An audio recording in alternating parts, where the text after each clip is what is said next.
All right, so this video is going to be for installing and removing pretty much any tool in the milling machine.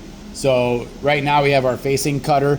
A couple things to notice is on the actual shank of the cutter, we have a keyway that's going to orient with a key that's in the spindle. And then we have a taper that's actually the part that will hold the tool in once we draw it in with the drawbar. So in order to start, the first thing you want to do is move the vise away from the spindle. Otherwise, sometimes the tool is too long to come out and you'll end up hitting it on top of the vise, maybe crushing a finger.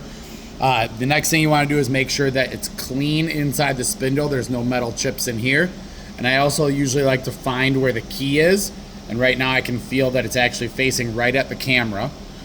Then when I go to install it, I'm going to make sure the key faces that, the keyway faces that key. I'm also going to make sure there's no chips or anything on the shank of the tool.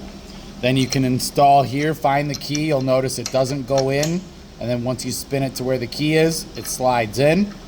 I like to make sure you push all the way up first. You may need to kind of wiggle it to get it up, but you should not see any of that taper anymore when you go to install it. Then from the top, as you're holding it, you're going to tighten up the drawbar all the way by hand until it won't tighten anymore. You'll notice after you get a few turns in, now you can see it's connected to the tool. It actually moves the tool here. And so you're just going to keep tightening it up until it can't tighten by hand anymore. Once that's tight by hand, you grab a wrench that usually is stored right back here on that nut. Put it on the drawbar up top. Start off on the right side because that's going to be easier to tighten. And then you have to make sure you hold the brake. So the brake does not work when it goes out. It works when it goes back at about the 10 o'clock position if you're looking on a clock.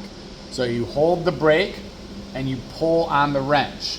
A common issue is that you're not holding the brake hard enough. So when that happens, you want to watch the tool. And if the tool is spinning when you're moving the wrench, you are not holding the brake hard enough and it is not tightening. So you want to hold the brake, pull one time, let go of the brake, reset, hold the brake, pull one more time. Again, making sure that that tool is not spinning. And now, once that's all tightened up, you make sure you take the drawbar off of the top of the machine. If you turn this on, if you accidentally leave it on, you turn the machine on, this will come around, hit here, possibly fly off and hurt somebody. So this should always come off anytime you're not using it and get stored on back.